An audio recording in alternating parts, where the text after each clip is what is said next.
Chapter 4 talks about the literature review and also about developing research questions. So the chapter starts out with talking about some sources for research ideas that you can use to help you generate ideas. And this table here is included in the slides in the next part for the review slides for Chapter 4. So some of the common modes that researchers use are replicating a previous study, extending the findings, testing the external validity, seeing whether the findings are still valid in other settings, for instance, and also the internal validity, looking at if the examples of causation that the study found are actually true, then reconciling conflicting findings in different research studies, generating new theories, and then also a lot of researchers in their implications section, they include ideas for future research. That is one place to get research ideas. And then also in theses and dissertations. So this table outlines some different examples and rationales for carrying out this method of finding an idea for research. Now, this visual I thought was really helpful for what it looks like when you are planning a research proposal and how all of the ideas build on the other. I might even flip this and have the research topic be at the bottom and then narrow up, because to me, that's kind of like the foundation, but they put it like this. So at the most broadest, you have your research topic. And then more specific from that, you have your research problem, or it's more often called the research issue. What is the issue that you are investigating or focusing on? Then you have the researcher purpose, and we're going to talk about some of those purposes and the different paradigms that are aligned with different purposes. So the research purpose, you talk about what you are hoping to accomplish in this study. And based on your purpose, you will develop a research question.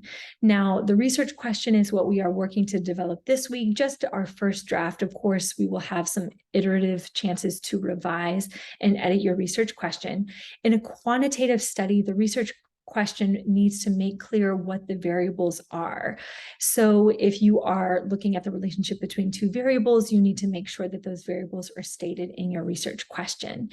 And then in a qualitative research question, you're asking a question about some type of process or issue or phenomenon that again is aligned with your research purpose. Now, in quantitative studies, the researcher will also include a hypothesis. So your hypothesis is your prediction about what the relationship will be, and you will also talk about the significance. Now, in qualitative research, a hypothesis is not common because you are not talking about the relationship between two variables, but you should include discussion of what the potential significance of the study would be. So these are going to be the components of your research proposal, the introduction. So you will start off broadly talking about the topic, narrow it down to the problem or issue, your specific purpose, your question, and then the hypothesis or the significance of the study. So this is also included in the slides below.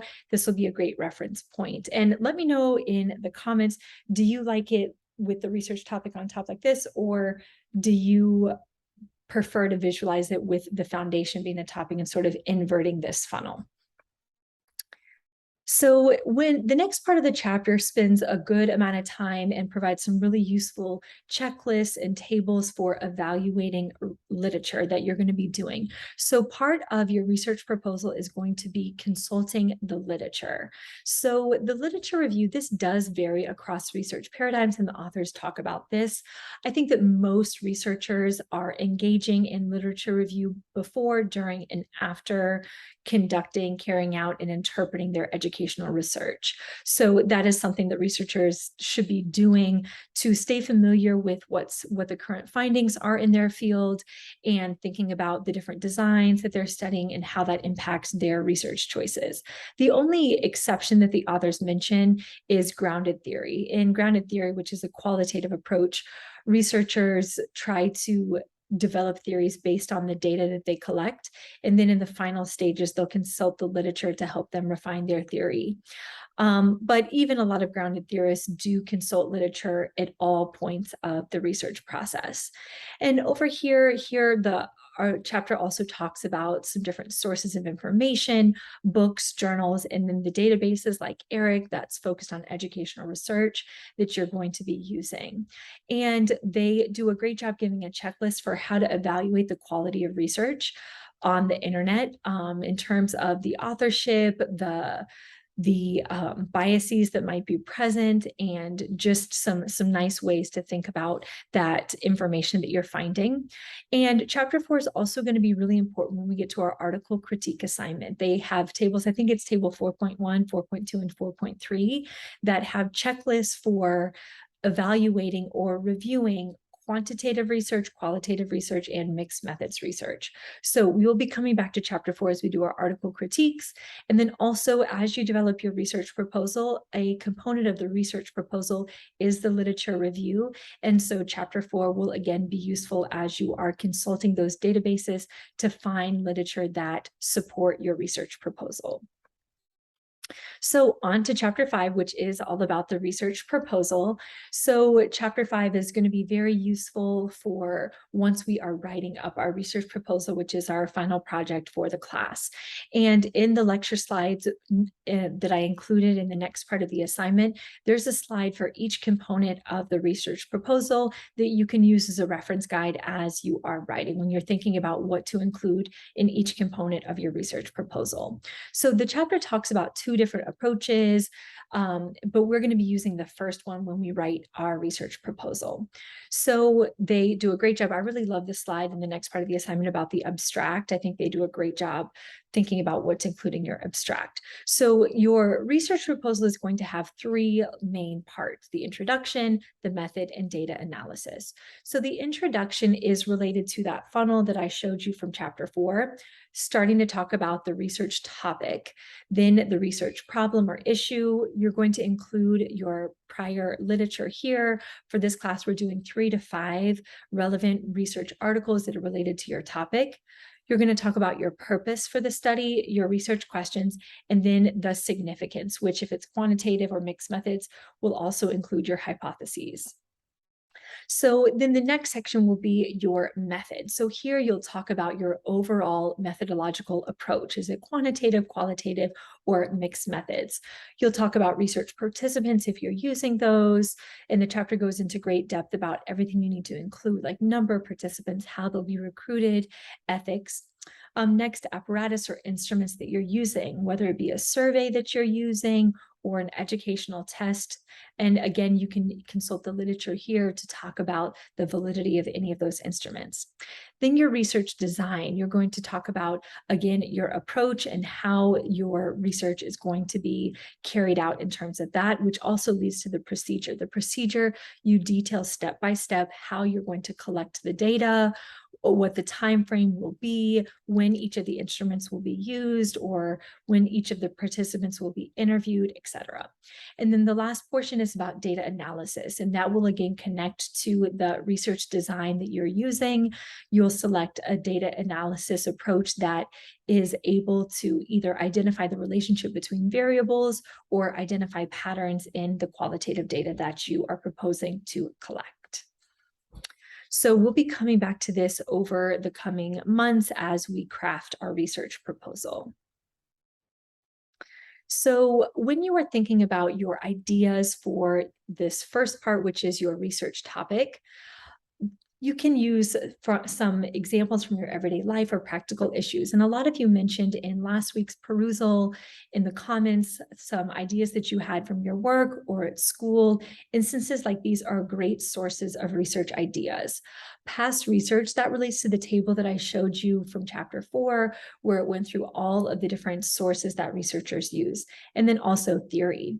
Now, when you are developing your research idea and your research question, you need to make sure that your research question is empirically testable. So the chapter 5 does a good job talking about specific questions that, in chapter 4 as well, they talk about specific questions that cannot be empirically tested.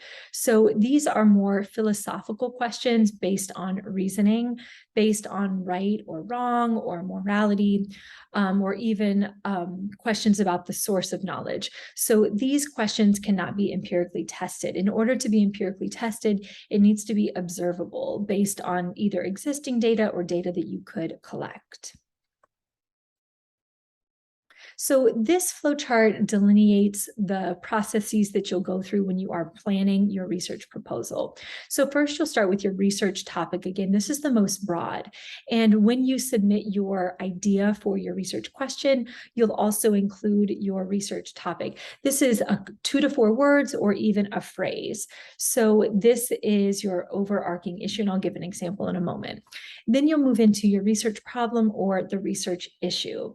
And in education, that will relate to your purpose. And your research purpose will help you decide whether or not a quantitative or a qualitative design is most appropriate. That's another thing that's really important in your research proposal. Once you get to the method, that you're explaining why this method is most appropriate to answer the question that you have posed. So in quantitative research, your research purpose is going to be related to describing or predicting. And in qualitative approaches, it's going to be related to exploring or describing. Then you're going to go into the purpose. So in your purpose, you'll talk about these, and then also what you hope to get out of the study. So when we're thinking about research purposes and how they relate to design, I want to talk a little bit about the 4 main research purposes.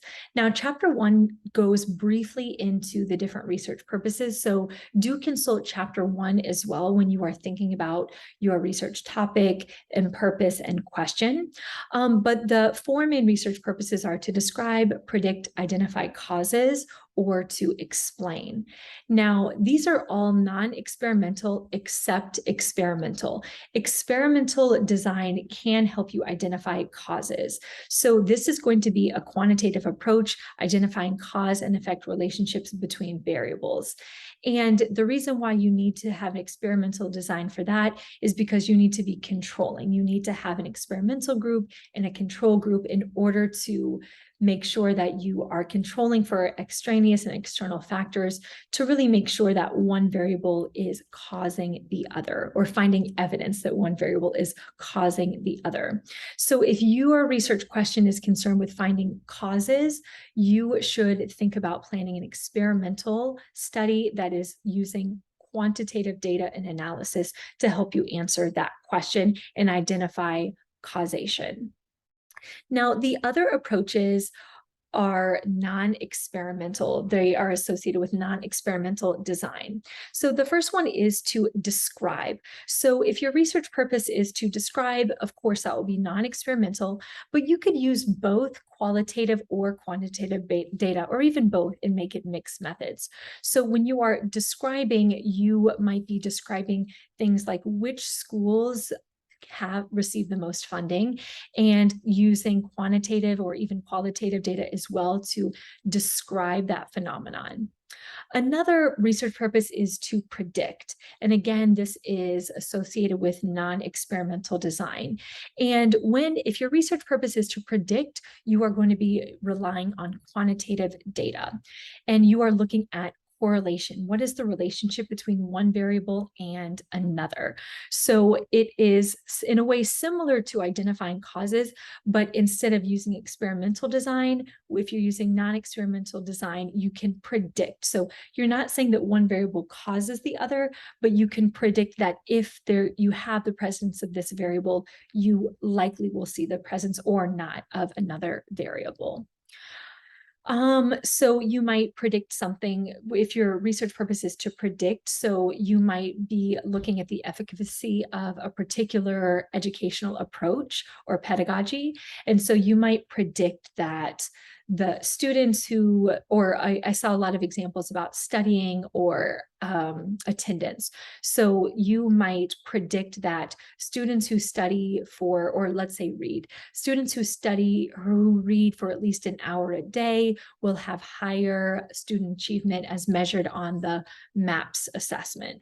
So you have your 2 variables, the amount of time students read, and your dependent variable, which is their student achievement scores, and you can use statistical analysis to find the correlation, if it exists, to try to predict how reading impacts student achievement.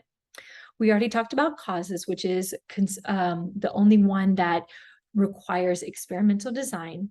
And then the last one, the research purpose is to explain. And when you're explaining, you'll again use non-experimental design, and it could use both qualitative or quantitative data. So you might be explaining why your research purpose might be to explain why a phenomenon is happening, or to explain how a particular approach works. And again, you could use different types of data for that. So make sure that you're thinking about your research purpose when you are planning your research question, because that is going to relate to the type of data that you will collect. So here is an example of how this research process will unfold. And so this is similar to an example of what you could turn in iCollege for your research question, your proposal. So you'll start with your research topic. Again, it's the big idea, usually 2 to 4 words. So an example of a research topic might be elementary literacy during the COVID-19 virtual learning. And so next you're going to think about your purpose. And so you can reference this slide that I just showed, this slide for your research purpose. So it's your clearly stated application of the research topic. So in my example, my purpose is to describe the impact of virtual learning during COVID-19 on elementary school children's literacy acquisition. So as you can see, if your purpose is to describe, you're using non-experimental design, and you can use either qualitative or quantitative data.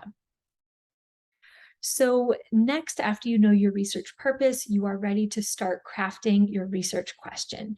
Now, your research question needs to be focused, specific, and an empirical question that can be addressed through observation. So how questions, why questions, what or which. And so the example that I chose for my research question is, how does virtual learning during COVID-19 impact third graders' literacy acquisition as measured by the MAPS assessment? So this one it's non-experimental, so I'm not using different groups, but I do make clear what my variables are. So since this is going to be a quantitative study, I talk about the dependent variable being their MAPS assessment, and then the independent variable would be virtual learning. So I would be able to describe the relationship between those variables and my research question. So it's a how question. It is measurable. So, and I even include that in my research question. It's going to be measured by this MAPS assessment. And so and it is specific. So that's an example of how you can go from research topic to purpose to question, which is the first step that we're going to be starting this week. So when you are thinking about your research question, it needs to be clear and concise. So it does take several drafts to get to a clear and concise research question. It needs to be specific. As I showed you before, I said third graders, virtual learning, and as literacy and how it would be measured. It needs to be able to be addressed through observation, either quantitative data or qualitative data. And even though it's specific, clear, and concise, it does need to be open-ended, so not a yes or no question. And even if you were looking at the efficacy of a specific program, you would want something more specific than, does X program work? So you need to, the way that you can improve a question like that is to make clear what your variables are. So an example here, you might start off with a more subjective question that is not addressed through observation, like what is the best university? So if you start off there, you can edit your question to make it more specific and testable. So, and testable could also be the case for qualitative studies, where you're able to collect data that will give evidence to help you answer or address that question or issue. So moving to the more objective, what university characteristics lead to the highest student retention? So there you know what you're looking at. You're looking at the characteristics, and then you're looking at student retention. And this question could be addressed with probably it would probably be best be addressed with a mixed methods approach, where you're looking at retention and then some of those characteristics, and then also getting student perspectives themselves to help you understand why those patterns are existing. So that is an overview of chapter 4 and chapter 5. And again, these chapters are going to be reference chapters for us as we move out throughout the course, particularly in our article critique and in our research questions. So if you want to put your research question in perusal right now, you can. That way other people in your class can see your ideas and give you some feedback as well. And that is what we are going to be submitting by the end of this week. And I'll give you some feedback on that as well, so you can continue to refine that question towards your final proposal. So talk to you soon. Bye-bye.